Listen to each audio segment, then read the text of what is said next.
Welcome to another restorative session. Tonight we're bringing in some influence from the Bhagavad Gita as well as the Yoga Sutras. This is a topic that's come up before. We've talked about some things that hinder our practice, and now we're kind of bringing in some things that strengthen or bolster or support our practice. And specifically, we want to talk about two things that come to us from Yoga Sutra 112, Abhyasa, Vairagya, Bhyam, Tane Nirodha. So abhyasa is well-placed effort, and this is also something that is a practice that is sustained committedly over a long period of time. So abhyasa is the effort that we make to commit to our practice, and that isn't defined. If you notice, there's just a few words in this sutra that talk about this. So abhyasa doesn't mean you have to do it every day at 6 a.m. Abhyasa doesn't mean that it has to be a specific practice in order to count as your practice. Abhyasa just simply means a sincere, committed effort, giving the best of your effort over a long period of time. So I want to bring some attention to this, especially since we're in a restorative class and we might appreciate this a little bit more. Sometimes in yoga practice, we show up for a class, or we're doing a practice at home or whatever it is, and we push it really hard. We think, well, if I just give a lot of effort right now, if I just give everything I've got, then this practice will be really meaningful. But what happens is when we do that, the next day we're not able to practice because our body hurts, or we're sore, or we don't feel like it, or our body's just really tender from the effort that we placed before. So I would propose to you that it's better to make a smaller, more sustainable effort over a long period of time consistently than it is to put a lot of effort occasionally, infrequently. So keeping that in mind as abhyasa, which is well-placed effort, committed practice over a long period of time. The second word we hear in this sutra is vairagya. It means detachment. But I've always had trouble with that word. To me, that word has a lot of connotations that don't feel good to me. So I don't want you to think this vairagya is a lack of caring or kind of apathy. Quite the opposite. Vairagya is what I like to call an equal enthusiasm for success and failure. An equal enthusiasm and embracing of both pleasant and unpleasant experiences.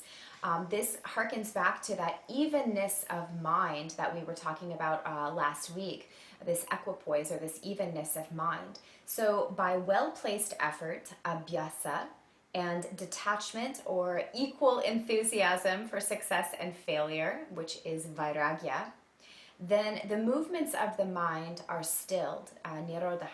So we might remember back to Yoga Sutra 1.1 and 1.2. 1.2 describes yoga as the stilling of the fluctuations of the mind. Yoga chitta vritti nirodha.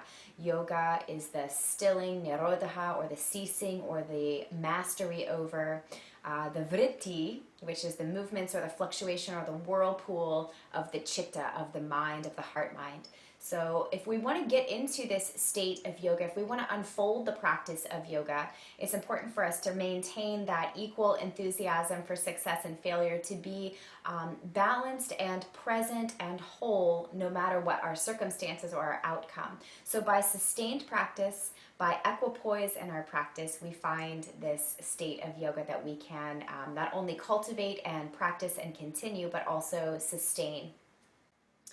And then I also want to share with you from the Bhagavad Gita, but I'd like us to move through a few movements first. So because we're trying to establish our practice, let's become established in our seat. We're going to take just a few effortful poses here at the beginning of class, and then we'll find the rest of our time relaxing. So maybe a hand will come to just below the ribs at the diaphragm here to feel for some breath movements. Maybe just notice as you breathe softly the squeezing of the diaphragm as you exhale, and the softening and filling of that diaphragmatic area as you inhale. And what we're going to do is take 10 rounds of forceful exhale through the nose, quick and forceful exhale through the nose.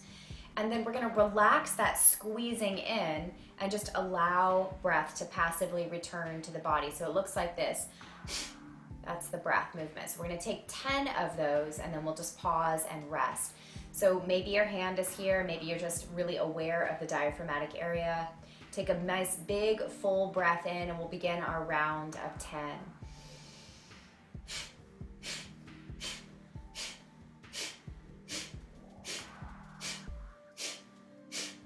And you can feel the effort that was placed in pulling in of the navel here. And now we're softening. We kind of are a little bit more aware of that exhale, even now that we're soft. The next thing we're gonna do is another breathing exercise. Your pointer finger and middle finger might come either to the base of your thumb, or they can extend and lean into the third eye center. This leaves our pinky and ring finger on one side and our thumb on the other to close off nostrils, to take an alternate nostril breathing practice. So we'll take 20 exhales in this practice. So we'll begin with fingers either at the thumb or at the third eye. Thumb will cover the right nostril. Take an exhale through the left and an inhale through the left. Exhale through the right. Inhale to the right. Exhale to the left. Inhale to the left. Exhale to the right. Inhale to the right. Keep this motion going.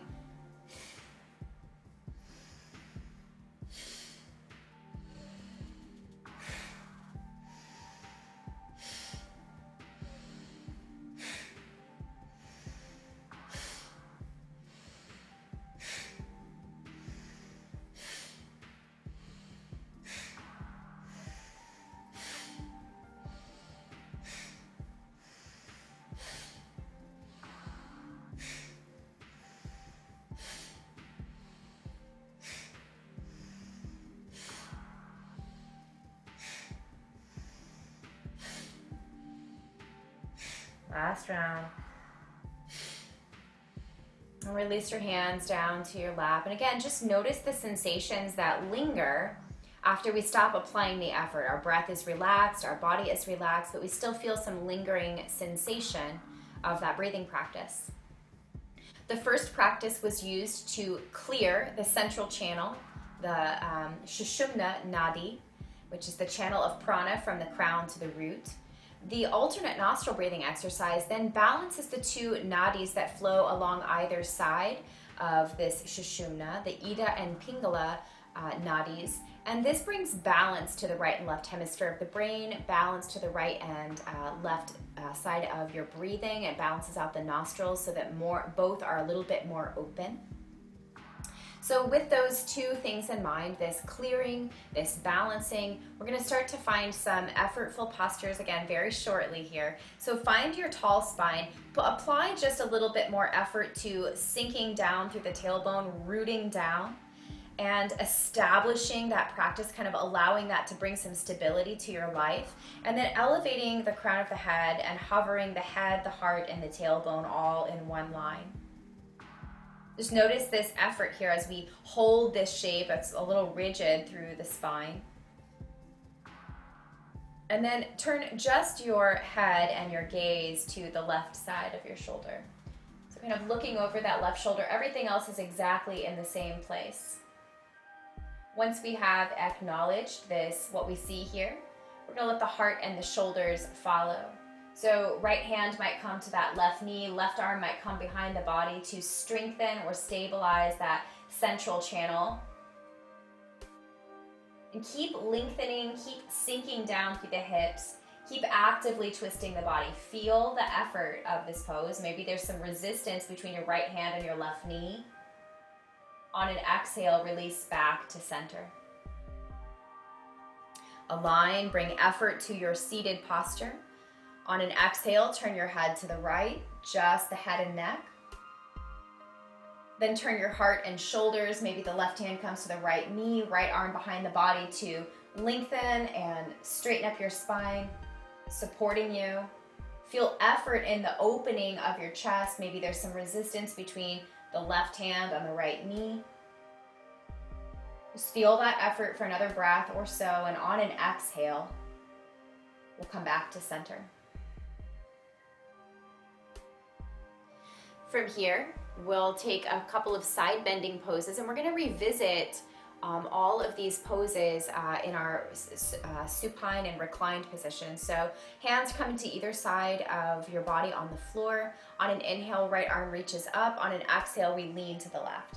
So you can press into this left hand to kind of push the right side open, and then actively reach that right arm and fingertips over to the left. Feel how this opens the side body and how the compression or that support on the left side facilitates this opening.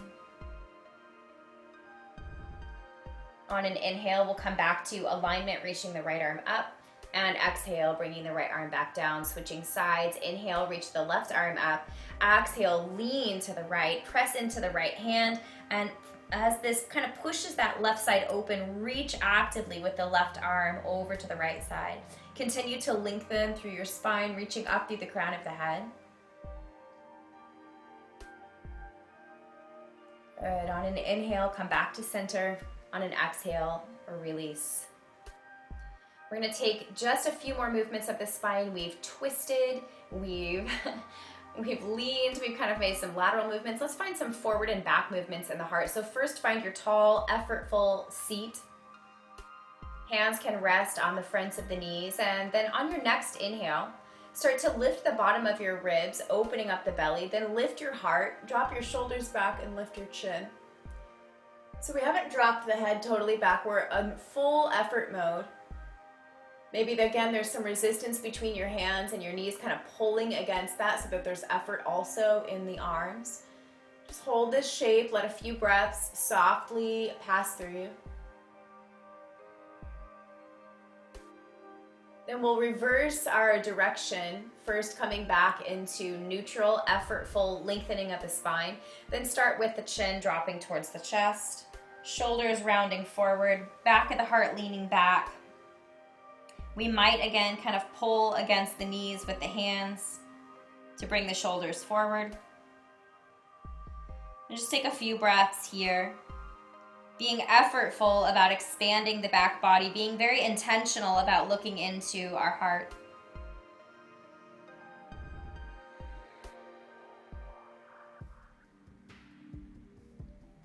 When you're ready to come out, come back to your effortful neutral spine. Take 3 to 5 more breaths here, just in that effortful alignment.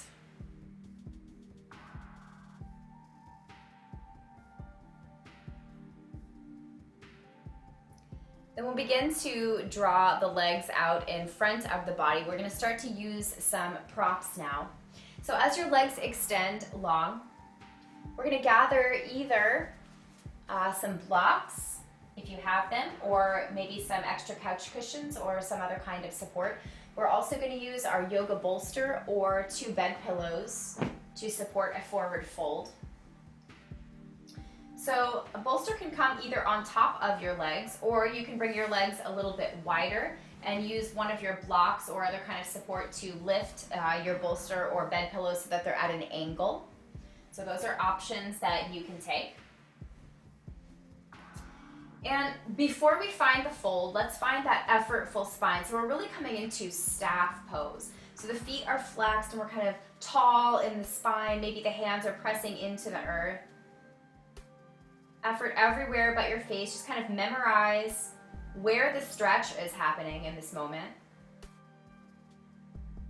Then begin by tucking your chin into your chest. Shoulders again come forward. Start to round forward. If you find that your bolster does not support your head, either maybe lift up that edge of your bolster with some support, or you can bring cushions, rolled blankets, or towels or something on top of your bolster or bed pillows to support your forehead. Arms can rest on either side of your legs, or they can come up on top of your support, but start to relax your legs and feet, just kind of shake everything out. Start to fully let your body sink into your support.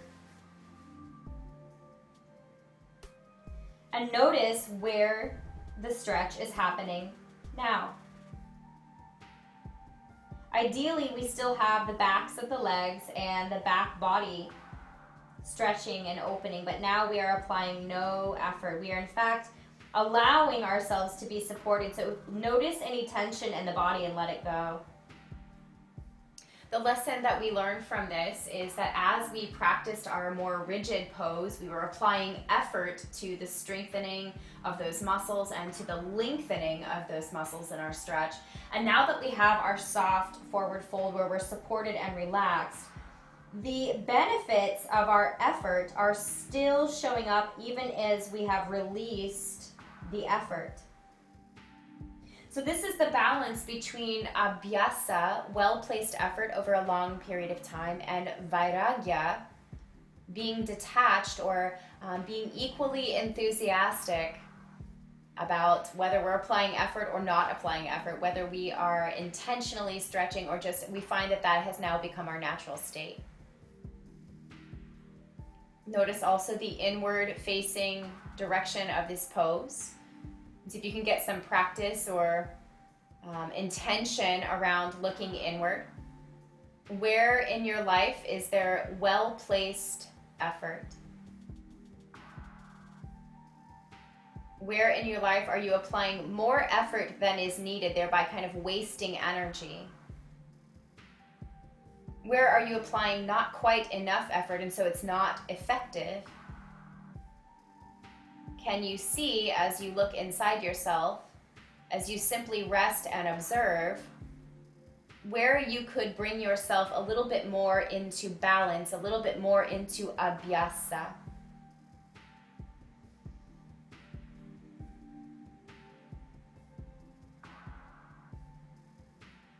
Take about 5 to 7 more breaths. See how much you can let go. See how much effort you can release here. Your props have become the support that your practice is for you. Rely on it. Use the abundant resources that are available to you through your practice, even when you're not intentionally practicing. Just begin to let the practice flow into other places of your life.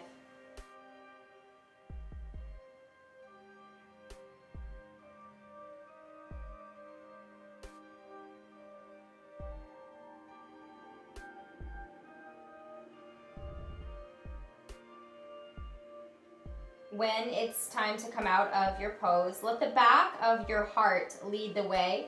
Start to find your way back into that rigid alignment of staff pose. Flexing the legs and feet again, lifting up through the crown, kind of elongating intentionally through the spine, coming back to practice. Feel those same muscles being elongated, that same space being made with this effort as we found in our effortless fold. We're going to set up for the next 3 poses. Ideally, we're using the same setup for all of these poses. So the bolster is going to come perpendicular to the mat. So long edge, kind of along the short edge of the mat, short edges along the long side. And if you're using blocks tonight, you may stack 1 or 2 blocks a little space away from your other support. If you don't have blocks, a couple of stacked pillows, a couple of rolled or folded blankets can take the place of these blocks. And I'm going to begin with my left hip up against the bolster. And I'd like for you to notice how far forward I am toward the side of the mat. So I'm coming up pretty far to this far edge of the mat. I have my left hip here, my left knee. Right knee can come to stack on top of the left. It can also come back a little bit. You might use a blanket between the knees here to make this a little bit more effortless and more comfortable. But we're gonna take just one little active stretch here where we open up the left side body as we lean away from our support, and then take that space that we've made and kind of spread it out over the bolster. My arm is coming over the top of the mat, and these stacked blocks or whatever other support you might be using instead are gonna come to support my head. So I have this little space between the bolster, my bed pillows, and my other support for my head. Top arm can rest alongside the body. It can also rest in front of you. If it feels good, you can also kind of apply just a little bit of effort, reaching away from your body and kind of along the floor, and then bend at the elbows and just let your hand relax.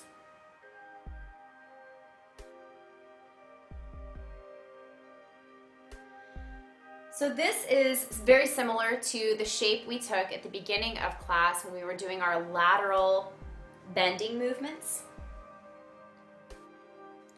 Only this time we are allowing that bending to happen not through effort but through ease. The more deeply we lean into our bed pillow or bolster support, the more open the right side body becomes. You might adjust the level of support that's happening for your head.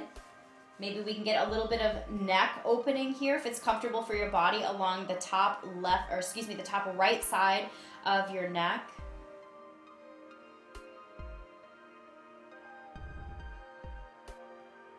And we'll just take about 5 to 7 breaths here. Feel that same opening on the right side body as you lean into the support on your left. Again, as we practiced with effort the first time we took this shape, now we are remembering or feeling the echo of that effort as we become more effortless in the body. Sustained practice over a long period of time does lead toward mastery. I will not claim that long practice will make you a master, and I will not claim that practice makes perfect. I disagree with those statements, but I will say that practice makes progress, and that consistent practice over a long time leads toward mastery. The trick is letting go, being equally joyful when you make mistakes or have a backslide moment as when you have a breakthrough or an aha moment. Take about 3 to 5 more breaths here. Just kind of let go. Allow the support beneath you to create that shape in the body.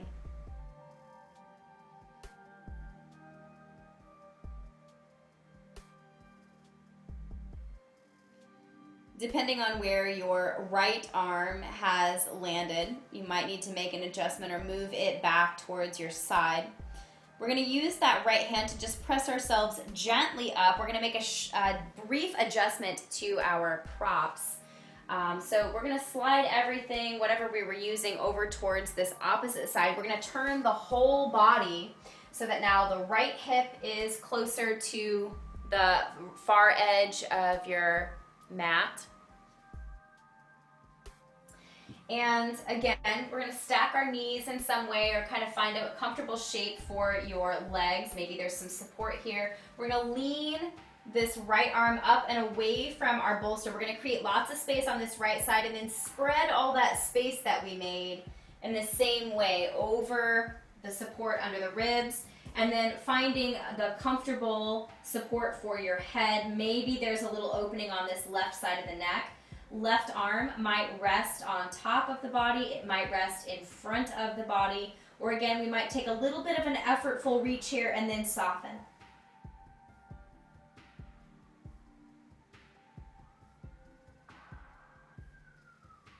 Feel again the echo of our effortful lateral bends at the beginning of class, this time effortless. When you see someone who is a master of their craft or working toward mastery of their craft, they make things look very effortless. Those who practice know that it's not effortless. It's just a result of a committed effort over a long period of time, sustained, well-placed effort. And in order to get to that place, you have got to let go of perfectionism, because nobody ever practices it perfectly every time. That's what practice is for. To make mistakes, to learn from them, and to try again. How much can you let go in this moment to this side bending shape? How can you bring balance to your body after leaning the other side? Practice vairagya, practice letting go. Practice letting go of the idea that each side has to be the exact number of breaths, or that it has to feel exactly the same way in the body. Just be present.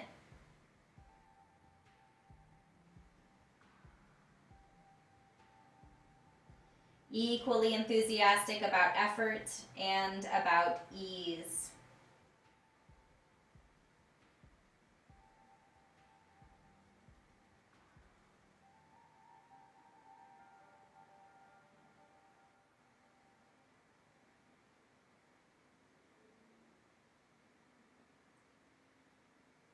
When the time comes, when you feel balanced on both sides, when the time comes to come out of the pose, maybe we make an adjustment to that left arm to use it to help us support our way back upright. And we're basically just going to turn our whole body now away from our props.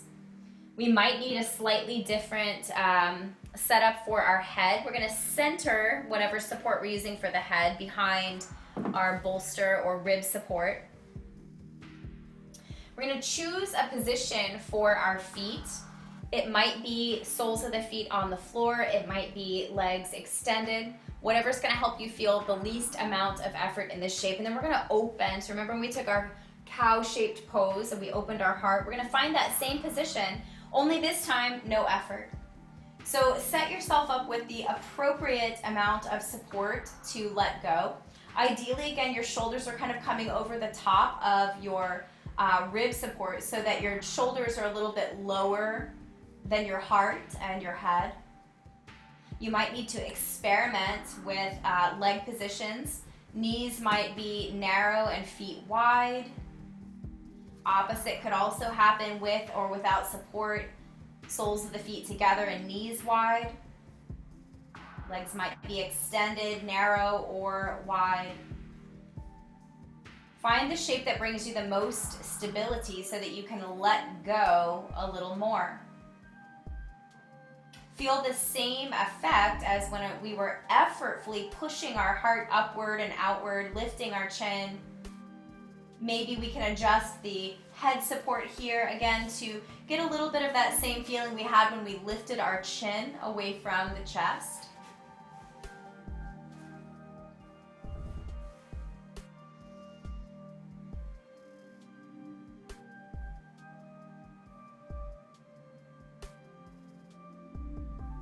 Feel the echo of that effortful pose now in this effortless pose.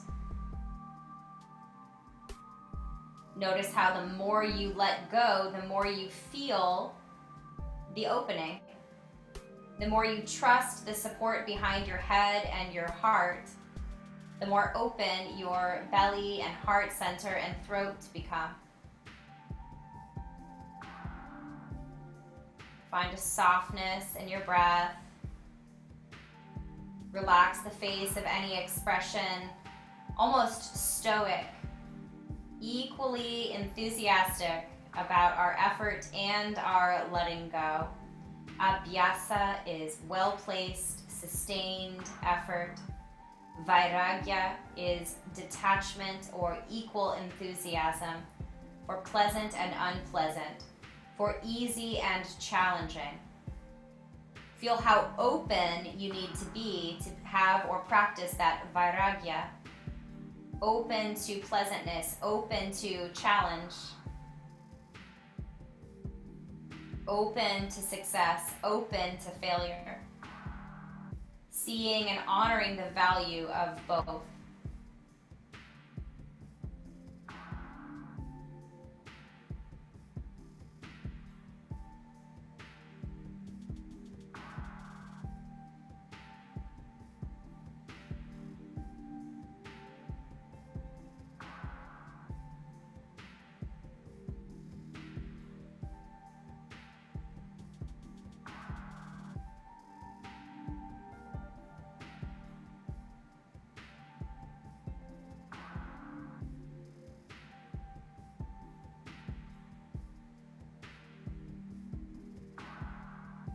Allow several more breaths to pass. Let each exhale, let your body sink a little bit more. Find a little bit more trust behind you to allow for a little more opening before you.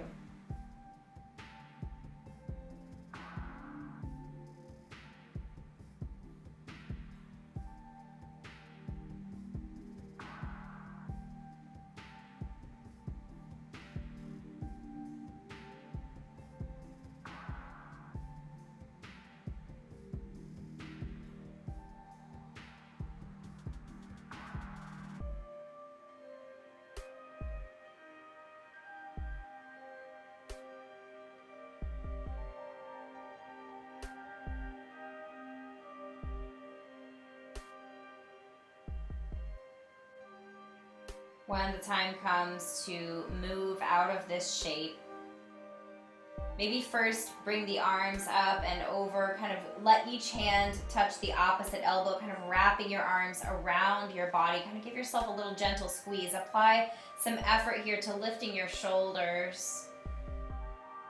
Then relax that effort, maybe roll to one side to, again, press yourself up with your top arm. We're gonna move or rearrange our props again. This time, we're just gonna shift our bolster to perpendicular to where it is now. So, bed pillows or bolster are now parallel to your mat, long edges to long edges, short edges to short edges. We might, again, use some support, a cushion or a folded or rolled blanket for between the knees. We're gonna twist this time. So we'll begin again. My left hip is closer to the short edge of the bolster. I might find some support for between my legs, so my knees are soft and relaxed. Sometimes a little height underneath that top foot can feel really good too, so just kind of notice where your body will be most relaxed and most comfortable. And then remember how we kind of sat upright and stretched away from our bolster. We're not going to do quite that, but we're going to sit upright from your left hip all the way to the crown. Take a little bit of that effortful lift. And just like we did in our effortful version of our twist, we're going to turn first just our head to face the long edge of the or the short edge of the bolster. So kind of turning your gaze. From here, shifting the heart and the shoulders, maybe even using the hands to kind of pull yourself into the twist. Keep lifting and lengthening, a little bit of effort here. Then as you exhale, you can either walk your hands down to both sides of your bolster, maybe resting on forearms and letting the chin drop in towards the chest, or dropping your head onto a block. Another way to do this is to come all the way down to the bolster, your head resting on the bolster, arms along either side. Knees and nose can be same or opposite directions. And you can feel free to choose the head position that feels good to you and then change halfway through the pose if you need to.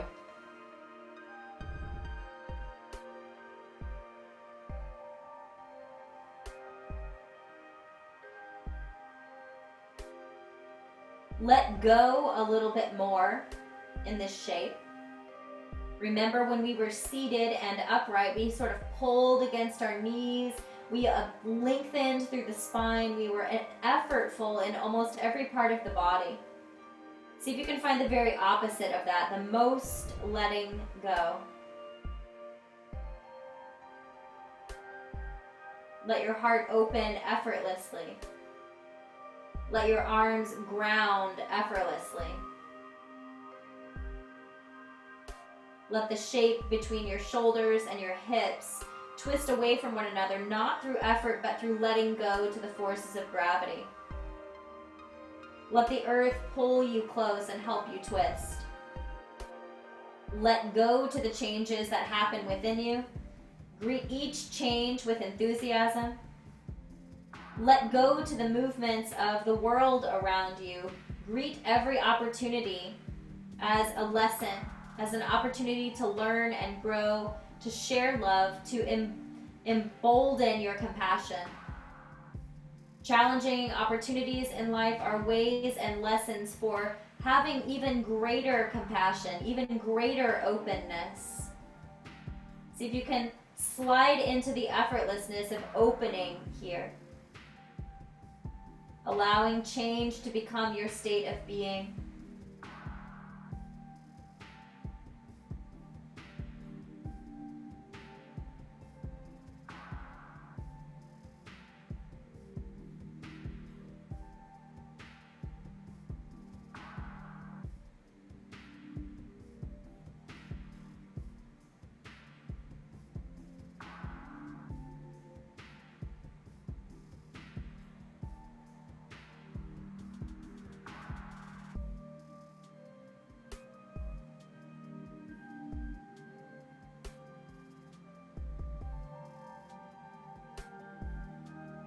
Take 3 more breaths to fully release your weight.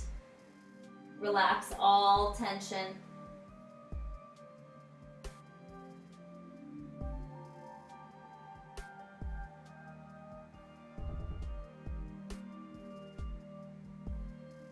Then we'll apply just a little bit of effort to come out of the pose. So turning your palms down either to your bolster or to the floor and pressing your way up.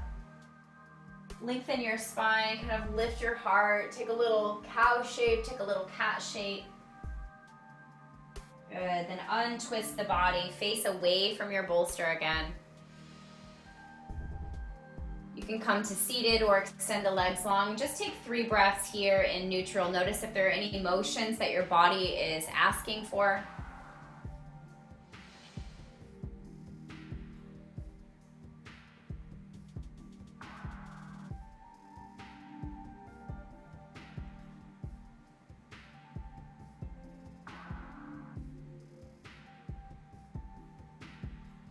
And we'll start to set ourselves up for the other side.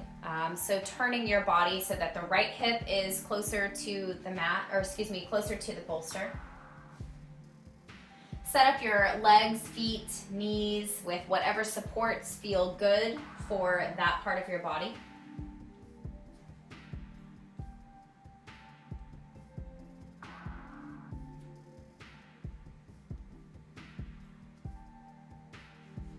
And first, effortfully lengthen your spine, kind of rest into that left hip. Find a little effort here. Turn just your gaze toward your bolster or your support. Then shifting your heart and your shoulders, hands either coming to your support or to either side. Give a little bit of push into allowing the twist to happen with a little bit of effort here, and then soften, surrender, let go. Head again can face toward the knees or away. Make any last minute adjustments so that you can fully release any tension in the face, in the breath, in the mind. Not twisting through force or pressure, but through relaxing into the support that we have placed. By placing your props carefully, we are placing effort carefully and allowing that to support us when we don't have energy. What we do ahead of time through planning, through effort, can pay off later.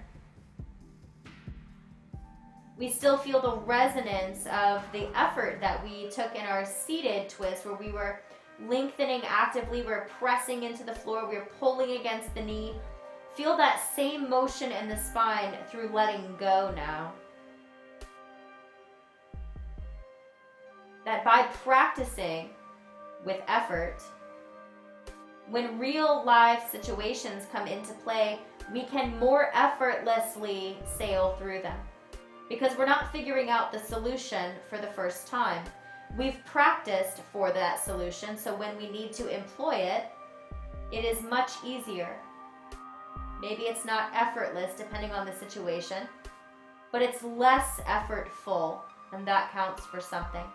That is a step toward mastery.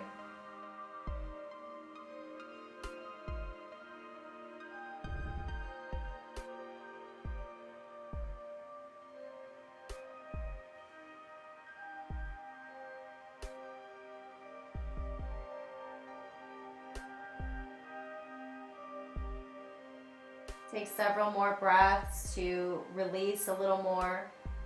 Scan for tension. Make adjustments to soften. Let go and trust in your practice. When you're having a challenging moment in life, let go and trust your practice. Let the Abhyasa come to rescue you in those moments of challenge. Let go of whether or not you nail it perfectly, and just recognize your awareness as a step toward mastery.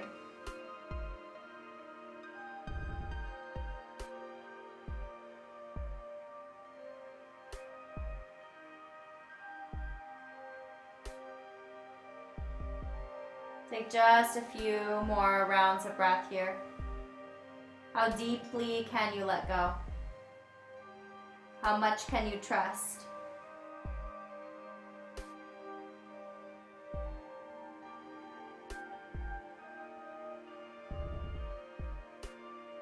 when the time comes to come out of your shape, use your hands and arms to apply well-placed effort to help yourself come out. Take a moment to lengthen your spine. Maybe we take a little cow shape, lifting the chin, pulling the shoulders back. Little cat shape, tucking the chin in towards the chest. Then untwisting the body again, facing away from our supports. Take a moment to flow through any additional motions that might feel good. Little cat and cow. A little bit of a softer, more effortful twist as you're seated. So just one more time, come into that tall seat. Lengthening through the spine. Find that effortful, lengthened, flat back. Align the crown of your head over your heart, over your tailbone. And just take a few breaths in this effortful alignment, effortful elongation of the spine.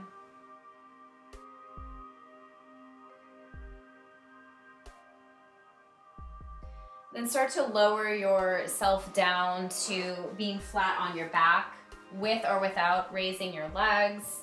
However you want to take the legs, just make sure you're in that same exact position of relaxing the spine flat to the floor.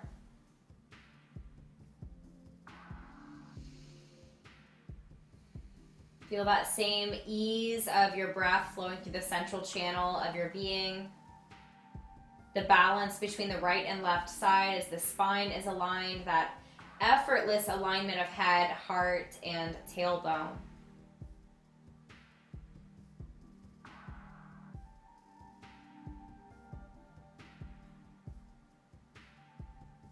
Begin to soften, relax, and let go. Find a deep stillness in the mind and the body, a deep quiet. Let go of all effort of practice now. And continue to reap the benefits of your efforts. I promised you a passage from the Bhagavad Gita. And that comes from chapter 6, verses 20 to 22. It says, when the mind is quiet, stilled by the practice of yoga, and when seeing the soul with the soul, one is content in the soul alone. One who knows that infinite happiness, which is grasped by understanding beyond the senses, and established there, does not move away from truth. And when having attained this, one cannot imagine a higher gain. Established in this, one is not agitated even in great sorrow. So we feel that quiet, that stillness that comes from effort and practicing, now allowing the benefits of that to continue to echo through the body, echo through the mind.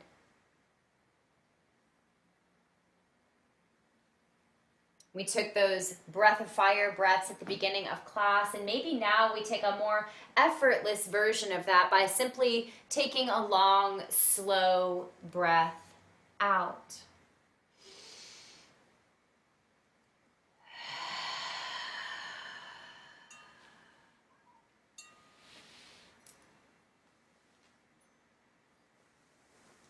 Feel that same clearing, that same balancing.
Tattvamasi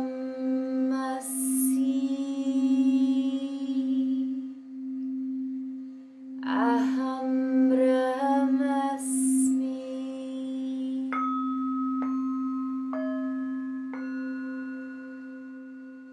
rajnyanam brahma ayam atma brahma tattvamasi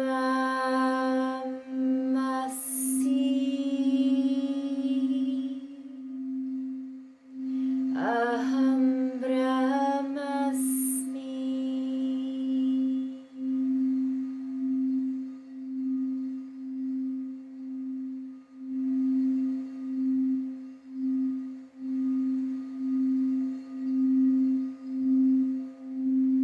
Prajnanam Brahma Ayam Atma Brahma Tattvamasi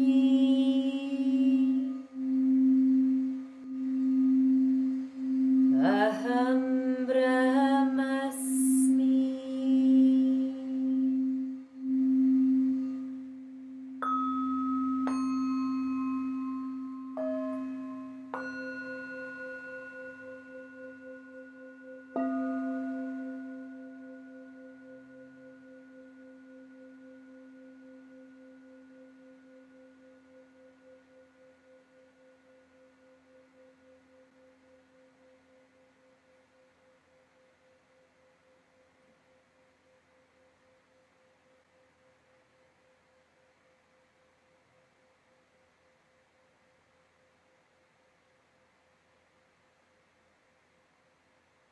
Feel the effortless breath flowing.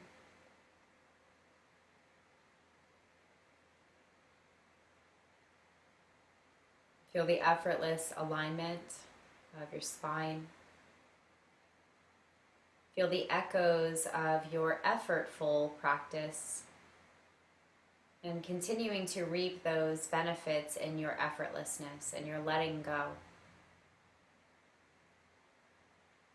Recognizing that each time we practice, whether it feels good or is challenging, whether it felt graceful or not so graceful,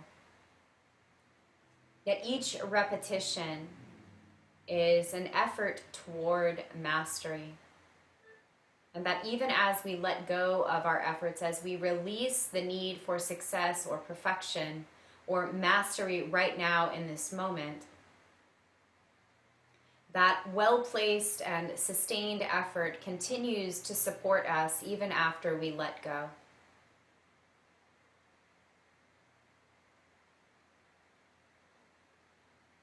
Feel that truth within you.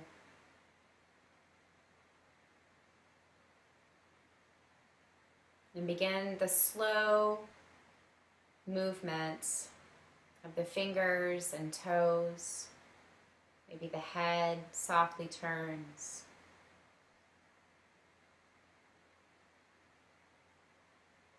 Then bring your body very slowly, using very little effort. Start to bring your body into a shape of pouring outward, of reaching out, of all the energy from your heart center flowing up and out and down and wide. Let that abundance of prana within you flow outward. Give it, share it.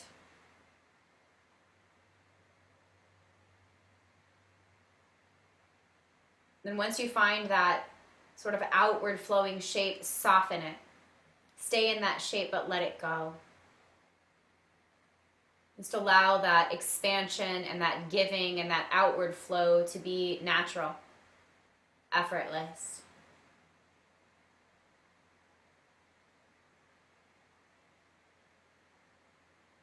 And from that effortless place, start to apply effort again, only this time everything is flowing inward towards your heart. Maybe the knees come in or the arms wrap around. Just embody some kind of shape that shows that inward flow, that inward gaze.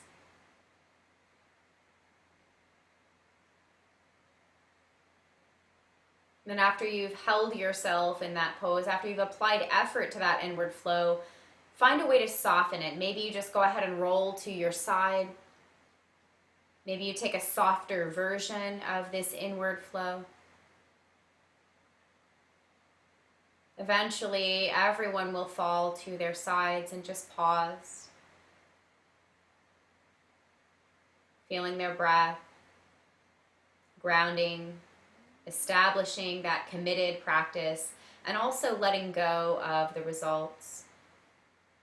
Allowing the practice itself to be the gift. The practice itself is the reward.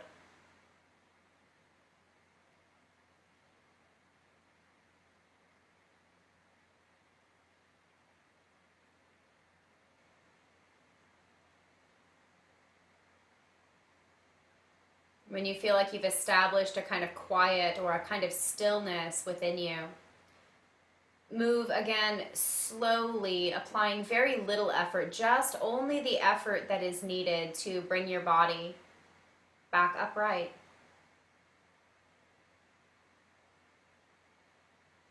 Become established in your seat. Settle into that practice, settle into that stability, that regular routine. Let it lift you, let it lift your heart, let it lift your mind. Apply just a little effort to that elongated, lengthened spine and compare it to how it felt when you were effortless on your back.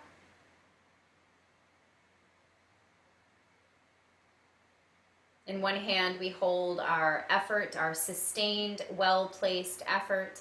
In the other hand, we hold our letting go, our detachment, our equal enthusiasm for success and failure, for challenge and ease. And as we marry these two things, touching palm to palm, and pull that into our heart, we align our practice with Vairagya and Abhyasa.